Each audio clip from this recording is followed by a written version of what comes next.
Henry wasn't planning to buy anything that night. He was just scrolling, you know the kind of scrolling. Half bored, half tired, thumb moving on autopilot while your brain is basically on low power mode. And then it appears. $100 off today only. Suddenly, Henry's sitting up a little straighter. The product wasn't even on his radar 5 minutes ago, but now it feels like an opportunity. Like if he closes the app, he's somehow losing money. So he does the quick mental math you've done too. Well, I'm saving $100. And I don't know, maybe I spend way too much time thinking about moments exactly like this. My name's William, and I've become weirdly fascinated with the tiny money decisions that feel harmless in real time, but quietly shape our finances for years. But that moment right there, that little spike of urgency when you see $100 off, that's not random. Because what looks like a discount is often a very well-designed nudge. And once you see the hidden trick behind these sales, you start noticing it everywhere. And yeah, it changes the way you shop more than you'd expect.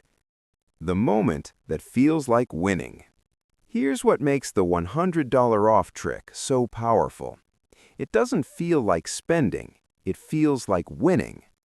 Henry wasn't thinking, I'm about to spend $399.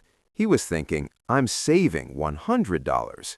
Same transaction, completely different emotional experience. You've done this too. Be honest. You saw the red discount banner, your brain lit up just a little, and suddenly the question wasn't, do I actually need this? It became, is this too good to miss? That shift is everything, because your brain is wired to feel the pain of missing a deal more than the pain of spending money. Psychologists call this loss aversion. Research from Daniel Kahneman and Amos Tversky found people feel losses about twice as strongly as equivalent gains. Missing a deal literally hurts more than overspending. So when you see that timer ticking down, your brain isn't calm, it's defensive. And defensive brains don't make patient financial decisions. The price anchor you didn't notice. Now let's talk about the invisible part. Before Henry processed the discount, his brain locked on to the original price. $499, now $399. That first number, that's an anchor. Even if the item was always worth around $399. So, Henry sees $499 crossed out, pays $399, feels like he saved $100, but fair value was $389. It felt like a win, it wasn't. A study in the Journal of Marketing Research showed initial price anchors strongly influence what buyers perceive as a good deal, even when the anchor is arbitrary. You weren't evaluating value, you were reacting to contrast. Why urgency short-circuits your brain. Now add the countdown timer. Only 3 hours left. Limited stock. Deal ends tonight. Henry felt that subtle pressure in his chest. Not panic, just urgency. That's intentional. Urgency moves you from thinking mode into action mode.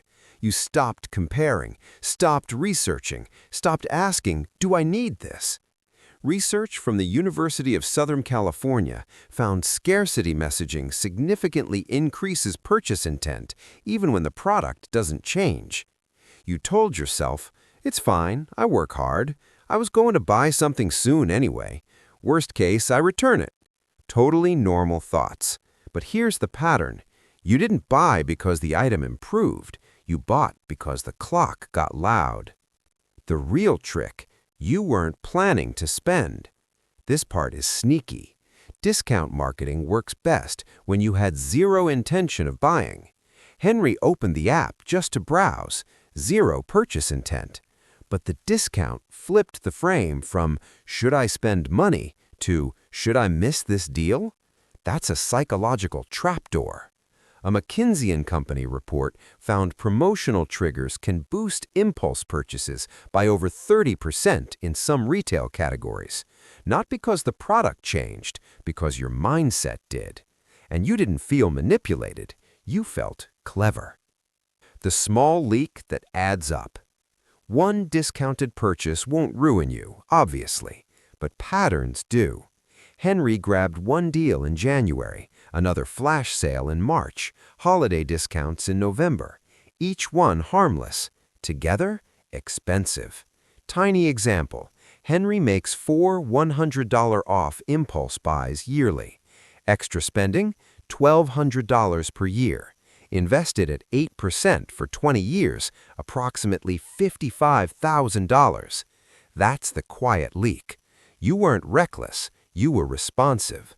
But small reactive spending competes directly with your future wealth. Why smart people still fall for it. You might be thinking, yeah, William, but I'm pretty disciplined. Yeah, I know. Most people who fall for this think the same thing. This isn't about intelligence, it's about wiring. Retailers test these triggers relentlessly because they work on almost everyone. Your brain likes red tags, round number savings, countdown timers, crossed out prices. Not because you're careless, because you're human. The quiet question that changes everything. So what actually breaks the pattern? Not guilt, not extreme frugality, just one small pause. Next time you see $100 off, ask, would I buy this at full price today? If the honest answer is no, the discount created the purchase. Henry started doing this, and something interesting happened. Half the amazing deals suddenly felt average. You don't need to stop shopping. You just need to interrupt autopilot once in a while. The hidden identity shift. Here's the deeper layer most people never talk about.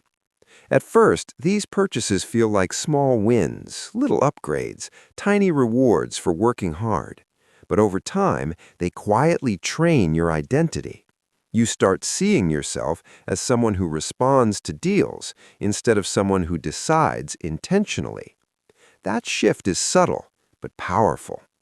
Because once Henry became more intentional, not perfect, just more aware, something unexpected happened. His spending didn't just drop, his stress dropped too. Fewer random purchases, fewer "why did I buy this" moments, more money staying where he actually wanted it to go. And this is the part I wish more people understood. Financial control rarely comes from one big heroic decision. It comes from catching small moments, the quiet ones, where your emotions almost take the wheel. So yeah, that $100 off banner isn't just a discount. It's a carefully engineered nudge aimed straight at your most human instincts, urgency, loss aversion, and that quiet, uncomfortable fear of missing out. And listen, you're not bad with money for feeling the pull when you see it. You're not weak, you're not careless, you're human. The system was built by teams of very smart people whose entire job is to make that red tag feel irresistible in the moment. Of course your brain reacts. Of course it feels like a small win when you click buy. But here's the part that matters. Every time you pause, even for 2 seconds, and ask yourself, wait, would I actually buy this at full price? You're doing something most people never do. You're interrupting the autopilot. Because the real cost of these deals isn't the extra $40 or $100 here and there. It's the habit they quietly build, the reflex to react instead of decide, the slow drip of money leaving your life in ways that always feel reasonable in the moment. That's how financial pressure builds for a lot of people, not through one huge mistake, but through dozens of tiny, emotionally driven purchases that never felt dangerous at the time. And maybe you've felt that before. You check your bank app and think, I make decent money, so why does it still feel tight sometimes? Yeah, this is part of the answer. Not the whole story, but a piece of the pattern most people never stop long enough to notice. The goal here isn't to make you paranoid about every sale. It's not to turn you into someone who never enjoys spending money again. Life is meant to be lived. Comfort matters. Treating yourself sometimes is completely fine. But awareness? Awareness changes everything. Because once you start seeing how often urgency and discounts of gently pushing your decisions, you begin to slow down just a little. You start choosing purchases more intentionally. You start noticing which deals actually serve your life and which ones were just cleverly packaged noise. And over time, quietly, almost boringly, more of your money starts staying where you actually want it to go. More breathing room, more control, less of that low-level financial friction most people just accept as normal. So next time you see $100 off, just pause for a second. Not to say no automatically, just to check in with yourself. Because the goal isn't to stop spending. It's to make sure your money moves because you decided, not because a flashing timer and a red banner made the decision for you. And hey, if this made you look at discounts a little differently, that was the goal. If you enjoy calm, honest breakdowns of the psychology behind money and the small habits that quietly shape your financial life, make sure you hit subscribe. I post regularly about spending behavior, investing mindset, and the patterns most people don't notice until years later. And I'm curious, what's the last $100 off deal that almost got you? Drop it in the comments. I read more of them than you probably think. All right, appreciate you being here. I'll see you in the next one.